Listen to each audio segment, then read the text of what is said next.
Hey guys, what's up? This is another original HFY story from yours truly. I hope you enjoy it.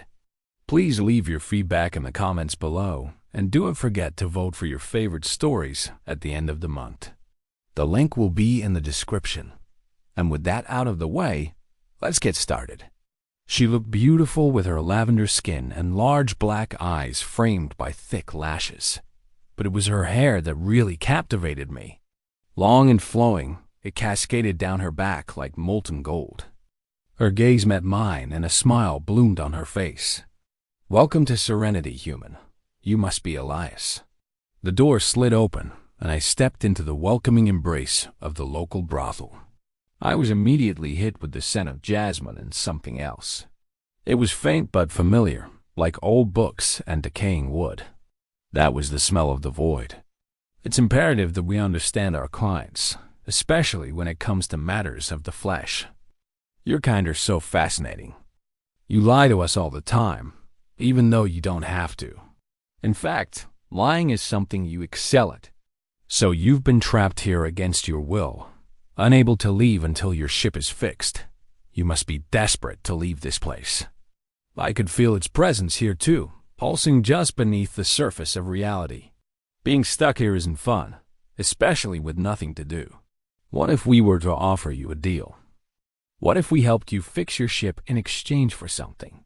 Yeah, I guess we do lie a lot. But not here, though. Not with you guys. We've heard tales of your kind's adventures, their loves and losses, their triumphs and failures. We crave those stories, the emotions they evoke, the lessons they impart. And you, Elias, seem to be a master storyteller. It's the only way we can ensure your cooperation. Isn't that right, Serenity? With every story I told, I saw their world expand, their hearts break, their spirits soar, but there were no signs of distress. Everyone here seemed happy.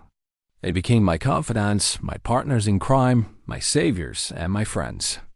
They taught me about their unique way of life, their deep connection to the void, their telepathic abilities, and their strict code of ethics. They also taught me about love, about different forms it could take, and how it could touch even the most unexpected corners of the universe. Together we explored the wonders of their world, experienced the joys and sorrows of their lives, shared laughter and tears, secrets and dreams. My ship was fully repaired, and it was time for me to go. I felt a pang of sadness as I stood before my alien friends, knowing that I might never see them again. We were the ones who needed your help, human. You showed us the beauty of life, the passion of love, the power of friendship.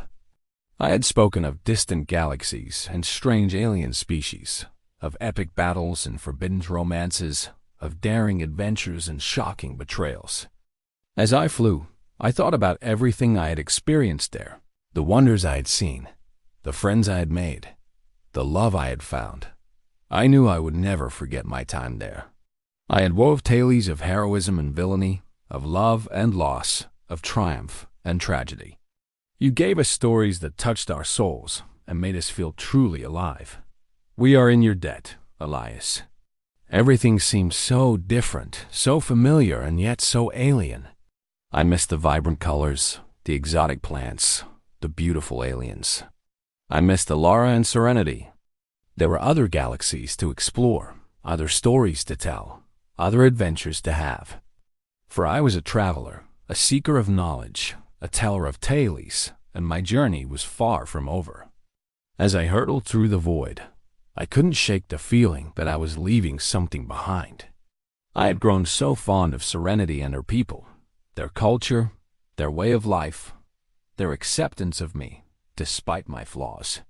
I was no longer the same person who had left Earth all those months ago. I had grown, I had learned, I had loved, and I knew that I would never be the same again. Using their advanced technology, they fixed my ship within days and even provided me with enough fuel to make the journey back to my own galaxy. But that wasn't all. They gave me something else, something I hadn't expected but would forever cherish. All right, I'm in, I said. What do you want me to tell you? for everything you've done for me, for saving me, for helping me, for being my friends." As I boarded my ship and blasted off into the star-filled sky, I couldn't help but glance back at the planet that had become a second home to me. I watched as the beautiful alien city receded into the distance, taking a piece of my heart with it. I saw her then sitting on a velvet cushion on a low table sipping a drink. "You have enriched our lives in ways you may never know. You are more than welcome here anytime, friend." I spoke of distant galaxies and strange alien species, of epic battles and forbidden romances, of daring adventures and shocking betrayals. I wove tales of heroism and villainy, of love and loss, of triumph and tragedy. It was also the feeling that I was giving them something they couldn't get anywhere else, something that made them truly feel alive. I was giving them stories that mattered, stories that changed them, about how I'd been stranded on this planet for weeks, waiting for my ship to be repaired, how I missed my home and my family, how I longed for a taste of freedom again.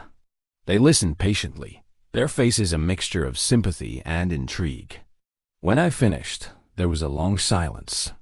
To protect yourself, to gain an advantage, or maybe because you simply can't resist a good tall tale.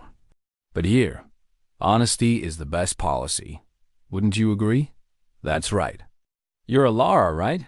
I asked, surprised she knew who I was. "Of course," she replied. "We know everything about you, humans." "We have to?" Serenity nodded her head slowly, her expression grave. I sat down next to her on the cushion.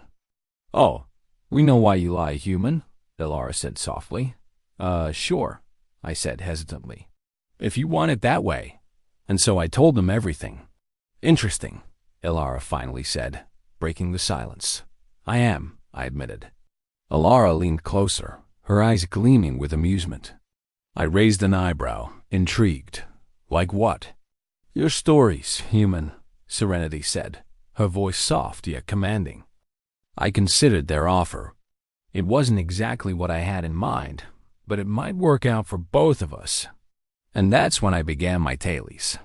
I told them about Earth, about humanity, about the vast universe and the countless wonders it held. As I spun my yarns, I could see the wonder in their eyes, the awe at the immensity of the cosmos, the thrill of the chase, the heartache of lost love, the joy of a hard-won victory. But it wasn't just their reactions that pleased me. In return, they kept their word. They gave me friendship. Over the weeks I spent there, I grew close to Alara and Serenity, as well as many others like them. I learned so much from them about their culture, their history, their hopes and fears. But all good things must come to an end. The day finally arrived when I had to leave. "Thank you," I said, my voice thick with emotion. Alara placed a hand on my arm, her touch sending a shiver down my spine. Serenity nodded her head slowly, her eyes filled with gratitude. And with that, I left. But I knew I had to move on. I had told them stories of Earth, of humanity, of the vast universe, and the countless wonders it held. But now, it was time to move on. I had to leave Serenity behind and continue my journey through the stars. And with that, I pushed the memories away and focused on the task at hand, flying my ship through the vastness of space, searching for new adventures, new stories to tell, new worlds to explore. Before I knew it, I was back on Earth. It felt strange to be here after spending so much time on Serenity, but I was home.